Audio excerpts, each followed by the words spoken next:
Hello, everybody. Welcome into the Athletic Fantasy Football Podcast. It is Wednesday, June 2nd. Michael Beller and Brandon Funston here with you today. No Jake Seeley. Jake taking a little bit of time off before we get ready for really the big time in the fantasy football calendar. We're not too far away from that, Brandon, as we are now into the summer. Into June, about a month from now, really post 4th of July, we can start thinking about drafts in earnest. When do you start thinking about it? When do you sit down and be like, all right, fantasy football season's back? I really think about it as like a post 4th of July season beginning.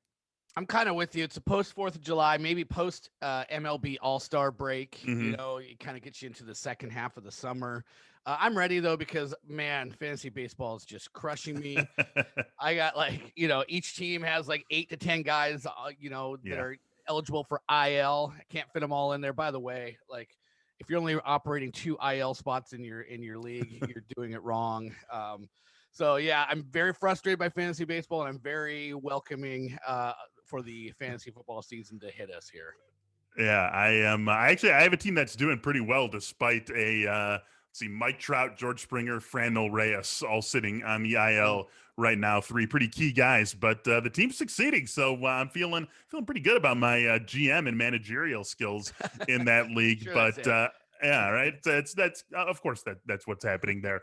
But I'm ready to I'm ready for the football season to pick up in earnest and in a way that we talk about when we talk about fantasy football. But we still have plenty to get to. I was hoping when I was putting this together yesterday that we were going to have a Julio Jones trade to talk about. That is not the case. We still know Titans are in the mix. Seattle Seahawks are in the mix, but Julio still an Atlanta Falcon as of right now. Maybe we'll get some news during the show and we can react to it in show. More likely it'll be you and I will hang up with this show and then 3 minutes later he'll get traded. That'll be the more likely way things will go. But still plenty to talk about even without that Julio trade. And the first things I want to talk about here, Brandon, are a couple of big name players returning from ACL tears and where they stand in their returns. The first of which is Saquon Barkley. And there's some reports going around that Saquon is going to be limited early in the season, not limited from a he won't play standpoint, but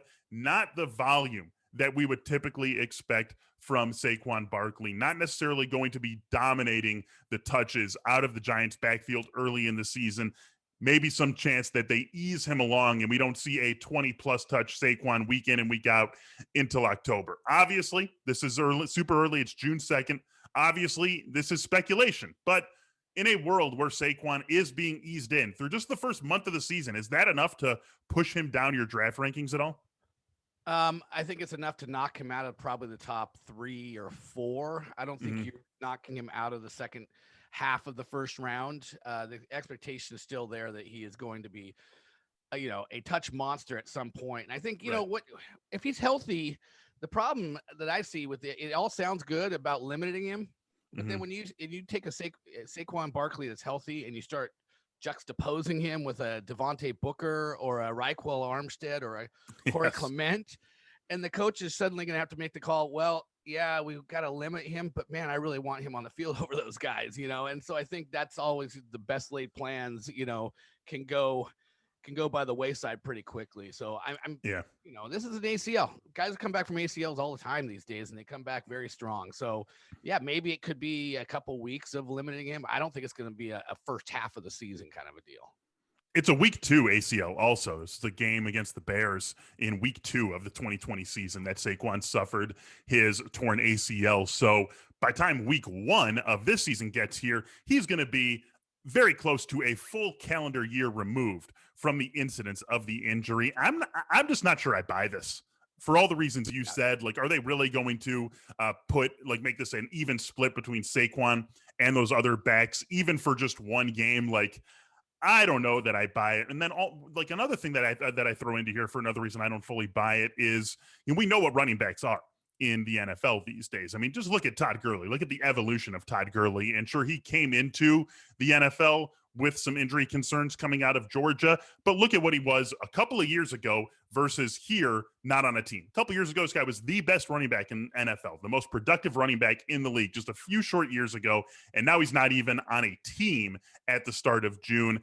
What I am saying here is that you only get so many shots. You only get so many bites at the apple with this high first round pick as a running back. And so I don't know what the Giants, if the Giants want to waste it, especially in an NFC East that, even with what Washington did last year, and I think making probably a quarterback upgrade, bringing in Ryan Fitzpatrick, this is an eminently winnable division for really all four teams in it. Even getting Dak Prescott back healthy, I think Dallas is the favorite. But I just don't know how much of that you want to waste, and one win can make a big difference. I just don't buy that Saquon Barkley is going to be pushed down or pushed out of the lineup to a spot where he's splitting time with these guys evenly. It doesn't add up to me, no matter what they say in June. Yeah, what is this, year 4 of his yeah. So yeah, I mean, they also know, like, there's going to be a talk about extending him for the 5th year and maybe a future contract, and I don't think you want to slow play half the season and then make that decision. So can this guy be a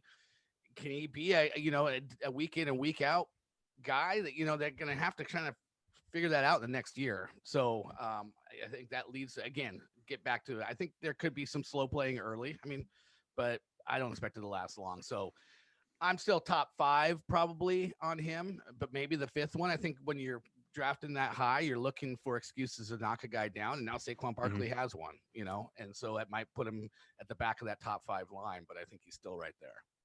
So McCaffrey, Dalvin, Henry, who else you have ahead of Barkley if he is at the back end of that top 5? Yeah, I think Kamara, and I honestly think that it would come down to, I think we're sliding Ezekiel Elliott. I mean, look what his numbers were with Dak Prescott before Prescott got injured, and he was exactly who we thought he was, and he was right. And everything went so bad. It's such a bad taste. It's funny. Saquon's not going to take as big a ding for having an ACL injury and missing the entire season as Ezekiel Elliott is going to take a ding for having to be saddled with Ben DiNucci and Andy Dalton and and just an awful team where everybody kind of checked out. So I still put Ezekiel there. I'd probably still take Barkley, but I think it's pretty close.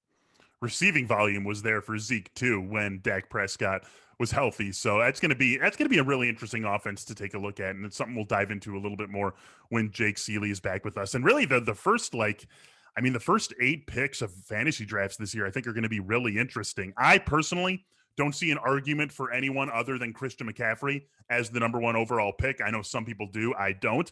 But then Dalvin Cook, Derrick Henry, Saquon Barkley, Nick Chubb, Jonathan Taylor, Alvin Kamara, Zeke. I mean, there are a lot of different, totally reasonable ways to mix up your running back rankings 2 through 8. Maybe even you throw Aaron Jones in there 2 through 9. I mean, there are a lot of different ways to go, and I think it's something we're going to be spending a lot of time talking about. I don't see any consensus hardening in that group of guys, even in like a 2 through 4, 2 through 5. It's going to be, I think, a very fun summer to talk about the running back position, the very top of the running back position, coincidentally, the very top of our fantasy drafts. How about Joe Burrow? Joe Burrow, another guy coming back from an ACL tear. Burrow suffered his much later in the season than Saquon Barkley suffered his torn ACL. Everything we've heard out of Cincinnati is everything that you would expect. Everything is progressing right along at this stage, 3 months out from the start of the season. No reason to doubt that Burrow will be under center for the Bengals in week 1. But there was some interesting quotes coming from Burrow himself over the last week or so. And here it is. I'm just going to read it to you. Burrow said, "I don't know how mobile I'll be yet. It's too early to tell if I'll feel normal evading the rush and doing all that. I'm optimistic. I feel good right now. We'll have to wait and see until camp, yada, yada, yada." It goes from there. We know how important it has become for quarterbacks to be mobile, not only in evading good pass rushes in the NFL, but in being able to create with their legs, literally create with their legs, running for yards, running for touchdowns, and also buying time and then making plays with their arm. Burrow's one of those guys who, not quite, obviously no one's going to confuse him for Lamar Jackson or Josh Allen or Kyler Murray or anyone like that, but someone maybe like a Carson Wentz type of runner, someone who can do a little bit of damage with his legs when he is healthy. Does the fact that he already 3 months out is setting some expectations and level setting for the fact that he might not run very much, if at all, early in the season, does that concern you for what his draft stock should be?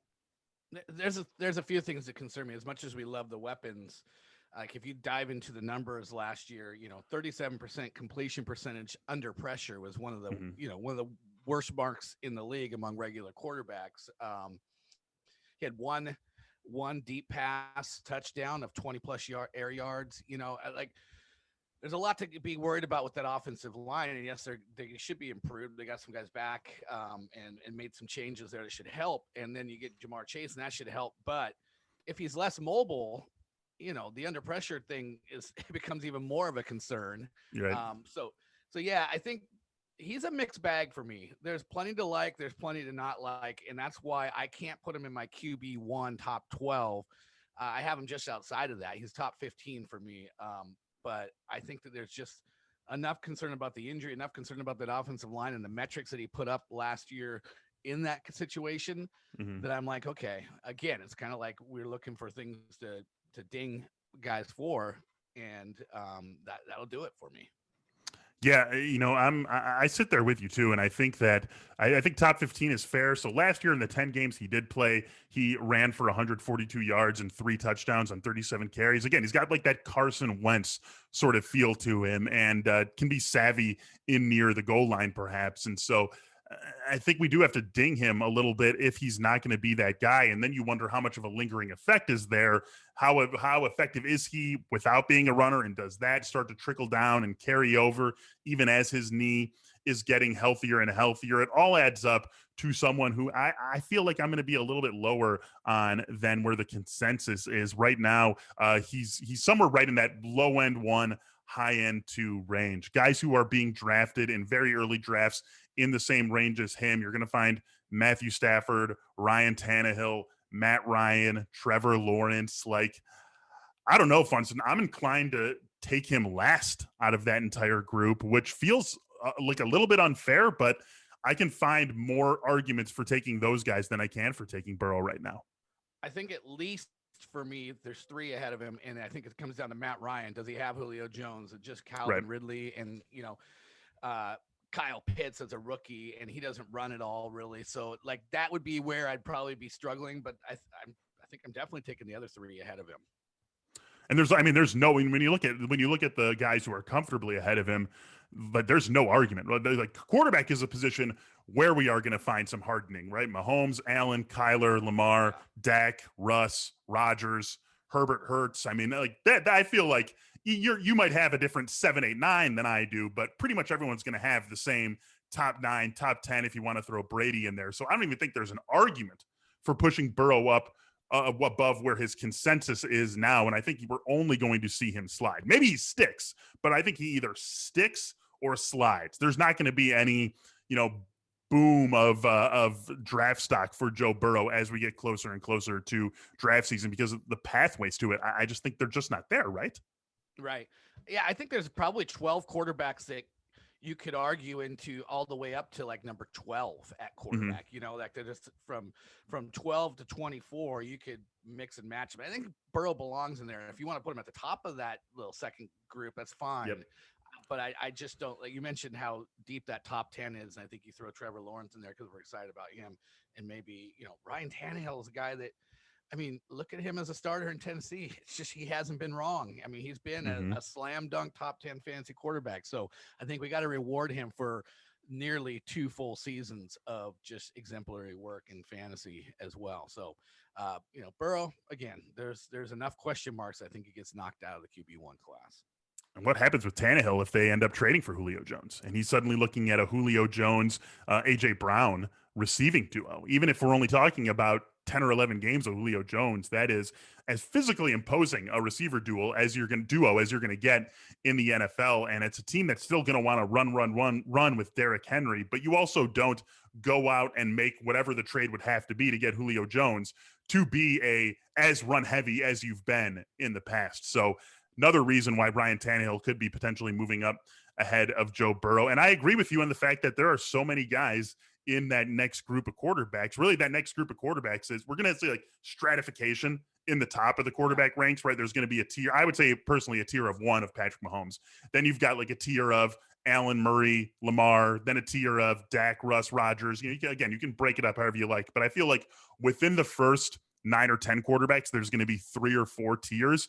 And then 12 through 24 is just one giant tier. And I wouldn't be surprised to see almost any of those guys end up at the top of it. Joe Burrow could be ranked at the top of it to start the season, but it might be tough for him to remain there, especially if he's not running. And we could actually take a look at some of those quarterbacks here that we get into. First, though, I do want to bring us a message from BetMGM. Obviously, at the Athletic Fantasy Football Podcast, we've got quite a bit of overlap with our friends in the gambling side of the operation, something we're going to get to in just a bit here. Right now, you can sign up with BetMGM, our exclusive betting partner at The Athletic, and get yourself a $1,000 risk-free first bet, plus a free 3-month subscription to The Athletic. Just sign up at BetMGM.com/TA fantasy to take advantage of this special offer from the king of sportsbook.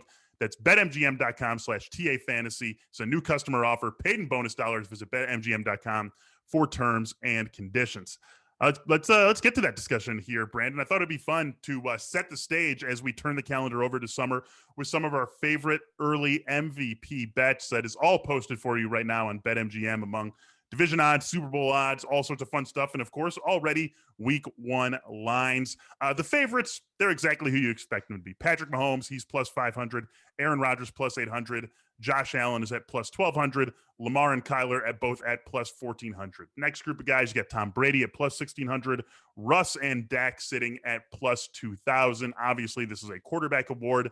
I think you're going to see a whole lot of people, Brandon, attach themselves to either Russ or Dak and go for that 20-1 odds, because it feels like both of those guys in their 99th percentile seasons could run away with this award. Yeah, well, so here's the deal.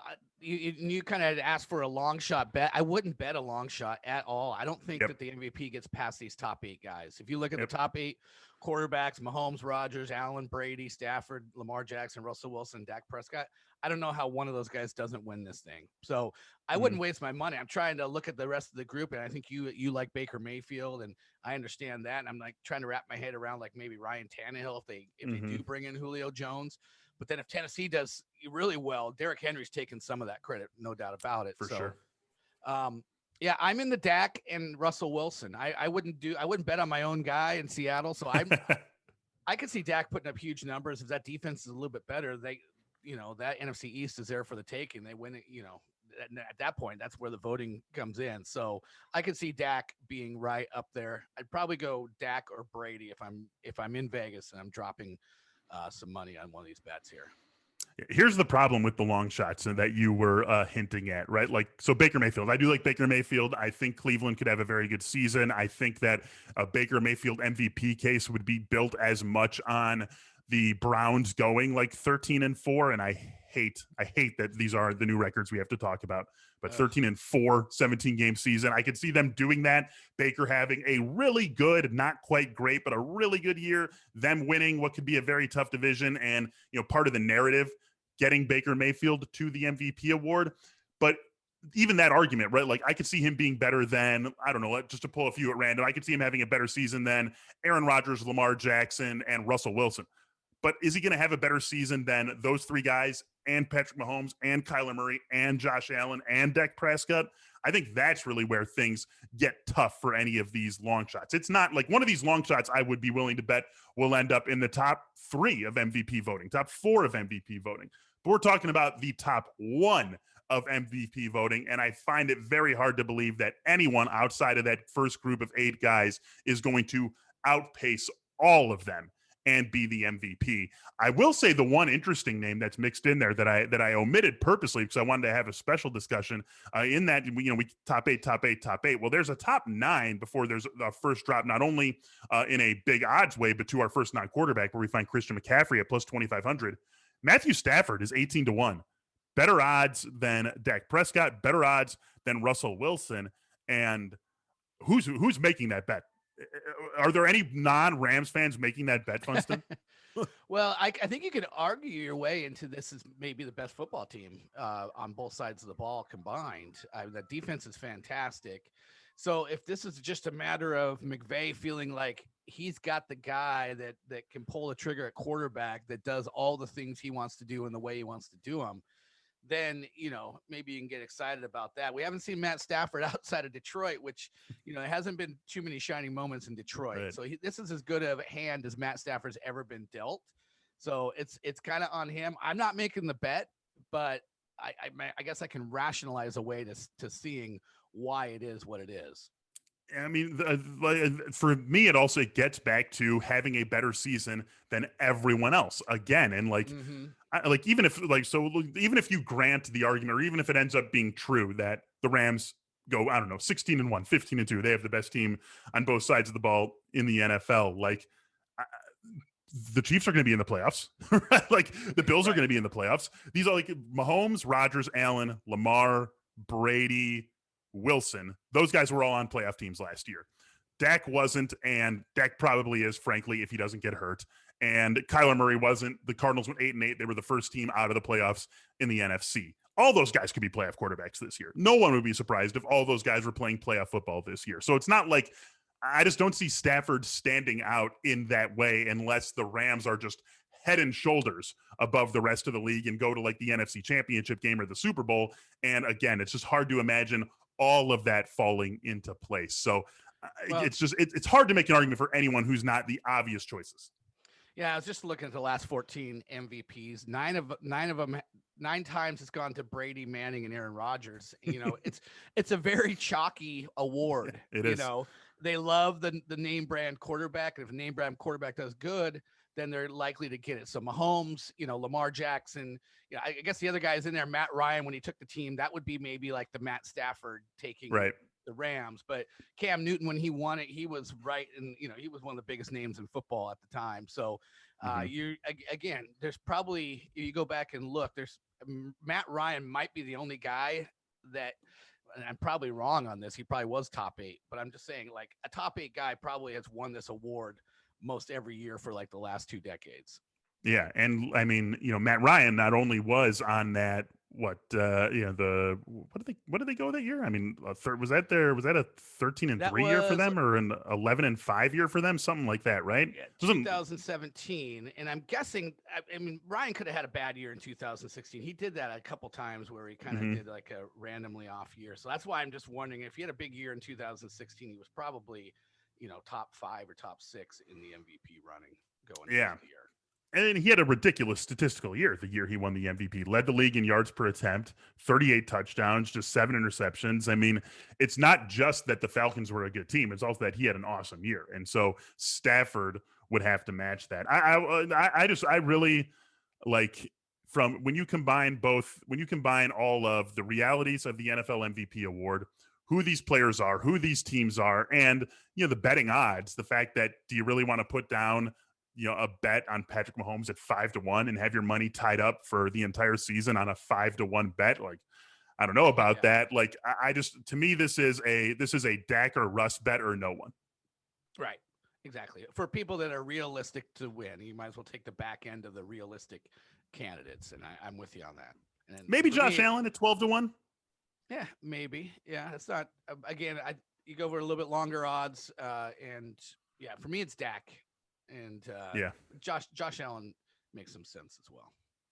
All right, let's move on to a team that is playing with a new quarterback this season. The New Orleans Saints. Drew Brees, of course, has retired and moved on to the next chapter of his life. So the Saints moving on to the next chapter of their football lives, and new quarterback, Jameis Winston, Taysom Hill. Things are going to be very interesting for the Saints, and not surprisingly, starting to hear some things that it will not be the same old Saints. In fact, got a story up on The Athletic, a very good story to check out. Basically just, looking at these new Saints entering OTAs from our own Larry Holder. And an interesting nugget that Larry pulled out is that the Saints could lean more than ever on the run game. And, we know they have 2 very good running backs in Alvin Kamara and Latavius Murray. Alvin Kamara, no matter what draft you're in, I promise you, Alvin Kamara will be anywhere between the 2nd and 8th pick in your draft at the absolute latest. So that's what Alvin Kamara is. That's what he brings to the table. We're going to have a lot to talk about with Alvin Kamara all summer.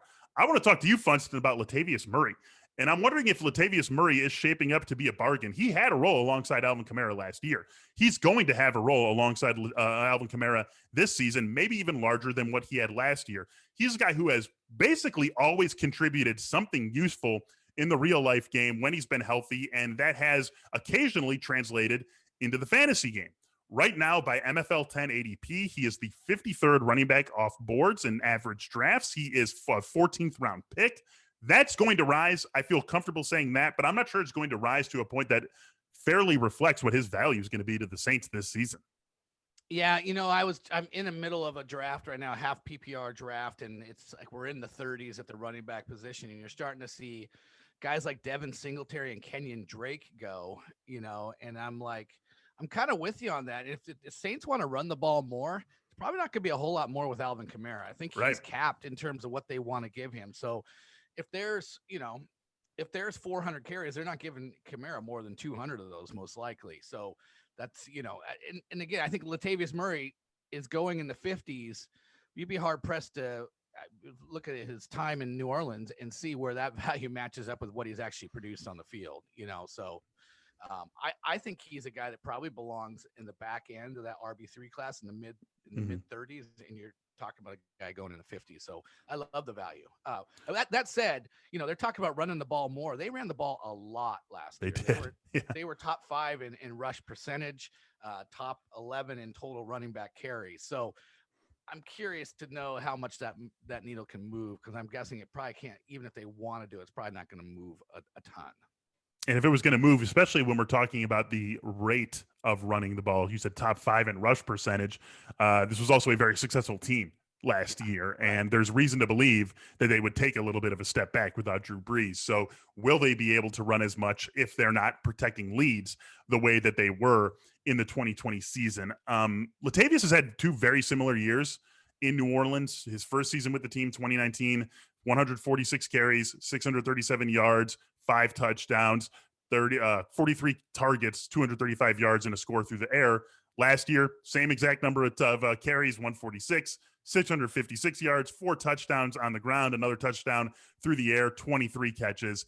2 very similar, as close to identical years as you're going to have. And so I think that we can call that a floor. Did you look at his Minnesota 2018 was almost exactly the same as well. Yeah, right. So is that a floor? Is that a floor for Latavius this season? If we are operating from the assumption that the Saints offense is going to change its stripes at least a little bit, no matter how run heavy they were last year? It's almost a floor and a ceiling. I don't know. I feel like we're hitting up against both of those there. I mean, maybe a 17-game season, 750 yards is probably ceiling, but you're talking about maybe a half dozen touchdowns. But again, like you just mentioned that, what was he last year? He was like RB 30. He was in the low 30s in terms of actual production. So yeah, right. I'm just, once I get into that Kenyon Drake and Devin Singletary point of the draft, I mean, I think it's Latavius Murray time as well. I want to pull up where he was at. We'll use half PPR as our number. Latavius, he was RB 35 last year. Okay, I was in half PPR scoring, sandwiched in between Gus Edwards and Darrell Henderson. Okay, well, Gus Edwards is a pretty good comp. Yeah, I think that's a good comp for this year, like the roles they're going to inhabit for their teams. Yeah, that's a good challenge bet. Who's gonna do better as the kind of the run only number 2 running back in a good offense? Oh man, we're gonna have to look at all these great ideas. It's too early to talk about that. We can't talk about that here. We got to save that for a little bit later. I do want to ask you one more question about Latavius. The question with him, this is a fair question for Gus Edwards. It's a fair question for a handful of running backs who are, obviously useful, but not quite slam dunk every week starters. Like, how confident do you feel plugging Latavius Murray into your starting lineup if you're assuming, this is going to be an 8 to 12 carry game at best, and I need him to make the most of that? Like, how good do you feel about Latavius Murray, the fantasy starter? I don't know, 5 out of 10, 4 out of 10. Like, that's, I've talked about this draft I'm in right now. My strategy is to get 3 running backs in the first 5 rounds. I feel good enough about the mid-round wide receiver depth. My problem is I just don't want to get stuck in that world having to rely meaningfully on a guy like Latavius Murray. No slight to Latavius, but if you focus on getting 3 running backs the first 5 rounds, you end up getting all running backs that you feel very good about. You end up getting I'm managing 3 different teams in this draft. So in each one of them, I've got 3 out of 5, and you get 3 of the top 25 running backs, and you feel really good about it when everybody else is scrambling for these guys later on, and you don't have to do it. So that's been kind of a mission of mine, is just to take care of running back early. Another thing we're going to have to talk about as we get a little closer to draft season in earnest, but I'm on the same page as you. I know it's like the square page to be on, but there's reasons that I'm going to be going running back heavy early on. And there's so many receivers that you feel not only good about, but like really awesome about having as week in and week out starters. We'll get into that. We should do some best ball drafts here at the Athletic Fantasy Football Pod and really have those as things we can go back to and look at as this summer progressed. All right, Funston, just a couple more things I want to talk about. And I hate to be flippant, but it's also kind of fun. Like both of these to me fall into the do we care bucket of not only this part of the fantasy football season, but really maybe the entire fantasy football season. Zach Ertz, he's getting brought up in trade rumors. Buffalo just restructured their cap space by changing around the way they're paying Stephon Diggs. So they freed some space up. They restructured that Stephon Diggs deal. Immediately, there were a lot of arrows being drawn, Zach Ertz to Buffalo. Other teams reportedly are in this mix. Do we care? Do we care from a fantasy perspective where Zach Ertz ends up in the 2021 season? I mean, mildly. We care that he leaves Philadelphia, so Dallas Goedert, is completely, uninhibited there. But like the Bills, mildly interested. I think Josh Allen is not interested in dumping the ball off to his running backs or throwing to his tight end. He likes to sling it downfield. So I don't know how great a tight end fit will ever be with Josh Allen. The one that I could get behind is if he were to go to Indy and paired back up with Carson Wentz and Frank Reich. I could see that and be mildly, interested in that, but I don't really care a whole lot. I'm not hanging on the, the news that's breaking around Zach Ertz. I think the problem is, I heard that they wanted like a third or fourth rounder initially, and I think he's like a $17 million cap hit. And like there's going to have to be them taking on some money and lowering their demands. I don't see how he gets anything higher than a 5th round pick at this point in his career. So, I don't know. I guess the one I threw out that I thought made some sense because they have money to do it is San Francisco. And, George Kittle's missed a few games, but that would be a luxury kind of a backup thing to have a guy like that. He went to Stanford. They could swing it. And if it didn't cost them a whole lot, then I wouldn't be surprised if they ended up getting into the mix on that. Like he just feels like a lesser Rob Gronkowski to me right now. Like where no matter where he is, even like I think Indy's the perfect fit for him. Indy will maximize what you get out of Zach Ertz this season. But even there, isn't he like a touchdown dependent 50 catch, 570 yard kind of player for the season? I think so. And I don't know if it's unfair to kind of like just say that the career cliff came last year. He looked bad, but everything in Philadelphia looked bad. So right. I'm giving Carson Wentz the benefit of the doubt. Maybe Zach Ertz, just to change the scenery would do him good, and he'll be better than be a little bit more like the old Zach Ertz that we remember. But I kind of feel like he's at the point where, and it's the same with Julio. I just don't trust that they have the vitality anymore to be long-term help in fantasy. He just did not look the part in the games he was healthy last season. And, we can't know for sure how healthy he was in the games that he played, but he played 11 games. I would imagine that he was, more healthy than not for a good chunk of those. 335 yards, 36 catches. And even if you go back to the season before, I mean, no one just sleepwalks their way into 916 yards and 6 touchdowns on 88 catches. He had a great season. He had 135 targets that year. And there is no team that is getting him 135 targets. There's no team that's getting him anywhere near that number. I don't care where he goes. So volume might be a concern for him as well. His body's a concern. The offense he ends up in could be a concern. Again, I would like to see Indy just because I want to see, especially at this tight end position, we want as many useful guys as we can possibly have. I'm not sure if Zach Ertz is going to fit into that mix this season. There's one team that might not fit into our fantasy mix at all, and that's where I want to wrap up this episode. It's the Houston Texans, and they're on my mind because they signed Rex Burkhead yesterday, 2 days ago. I can't remember exactly when it was. Sometime this week, they signed Rex Burkhead, and so we're now looking at a team that's got David Johnson, Phillip Lindsay, Mark Ingram, and Rex Burkhead, We don't know what their quarterback situation is. We got Brandon Cooks, Andre Roberts, Kiki Kuti, Nico Collins as the top guys on their wide receiver depth chart. Nico Collins, a third-round pick in this year's draft. Are we going to care about this team at all? This is the 2021 version of the 2020 Jets, right? Yeah, like where right. we just don't care. I don't care at all. I don't want any of those guys. I don't know what they're doing at running back.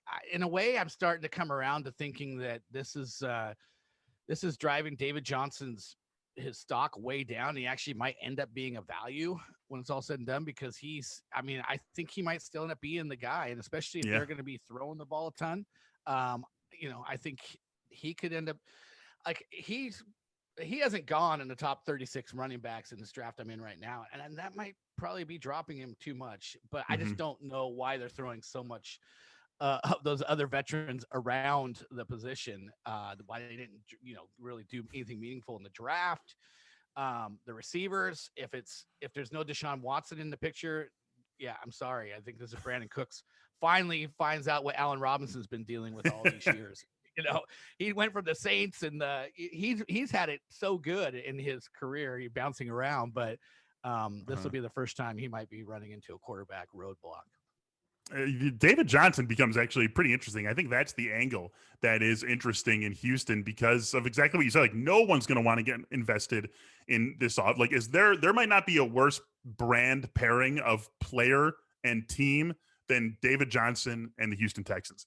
No one would be excited about David Johnson basically wherever he was. No one's excited about anything with Houston, almost no matter who they could possibly bring in. So you have this toxic player and this toxic team that are together, and it's driving down his value to a point where I'm with you. I think there might be something here. I'm not going to be the person who is out on a limb on David Johnson. I'm not taking him with, you said he hasn't gone in the first 36 picks. Like, I'm not taking him as RB 30. I'm not taking RB 27. But if we get to a point where that's where his value settles and he is treated as a low end RB 3, guy caught 33 passes on 46 targets for 314 yards last year. He ran for 691 yards on 147 carries. He scored 8 touchdowns. Like, he's not a total nothing. And even the worst teams in the league are going to score some points. Like, we might be getting to a point where it's gone too far. The pendulum has swung too far against David Johnson, but he's the only one. And I still think you don't want to be reaching for him. No, you don't want to be reaching for him, but if he's your fourth running back, that's pretty nice. And I think it's conceivable, as we said, that you're getting in between 35 and 40 maybe at the running back position, that could be your number 4 running back, and you could actually get, high RB3, even back end RB2 returns if all the stars kind of align for him. Again, it's a hot mess in Houston, but as you said, they are going to score some points. There's going to be somebody who emerges from this mess and is helpful in fantasy. And I think David Johnson's probably my choice as that guy. If you have it readily available, who are some of those last backs who have gone in that draft where David Johnson still sits there available?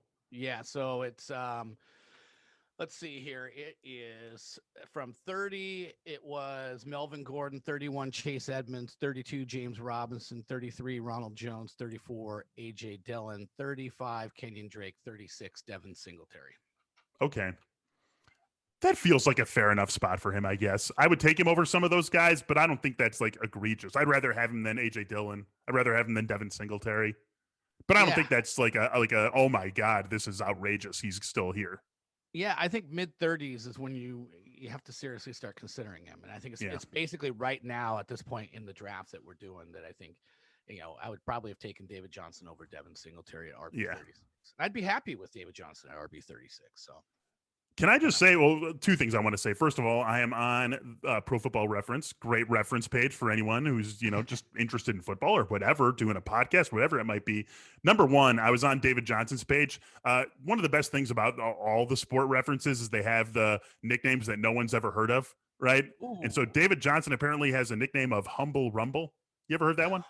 Never heard that. It's kind of awesome though. There's so many, whether football, baseball, basketball, there's so many ridiculous nicknames that no one's ever heard of. But Humble Rumble, apparently, maybe that'll get him going if people start referring to him as the Humble Rumble. What I was really going to look at was, Philip Lindsay deserves better. I feel so bad for the guy. Right, he's just he 20 he turns 27 in July. Like I still got plenty left in the tank. I think 534 career carries. The guy ran for more than 1,000 yards in not the best of circumstances in Denver his first 2 seasons in the league, and then they go and they bring in Melvin Gordon. Like the guy deserves better. I would love to see him on a good team. Even doesn't have to be an 80-20 timeshare. Doesn't have to be the obvious leader of a backfield. I just want to see him on a good team and a good offense and a competent offense because I really think he's got a lot to offer, and it's not going to happen in Houston. It just isn't. I loved his running style. Watching him in Denver when he was getting appreciable carries. I mean, he hits the hole at 100 miles an hour, and he's a fearless running back and got some talent for sure. I agree. He's never really gotten a fair shake. You would think, though, that this would be a time for him to, over the hill, Mark Ingram and Rex Burkhead and David Johnson's lost the step. If he still has everything he's had, in Denver, then he has a chance to shine. And maybe, I don't think that anybody is viewing him as the lead back, though. I think that's he's been kind of typecast, and that might be something he'll be a headwind against him the rest of his career. Yeah, it's really disappointing, and I don't know if you can hear it, but I've got a little baby over here to my right, and she's starting to fuss a little bit. Even she, this early in her life, is just hating what's being done to Phillip Lindsay in Houston. So I think we're just gonna leave it there on let's hope for better things for Phillip Lindsay. That's going to do it for this episode of the Athletic Fantasy Football Podcast. We will be back with you next week. Me, Brandon, and Jake Seeley back in the mix then. Until then, enjoy everything. We'll talk to you next week.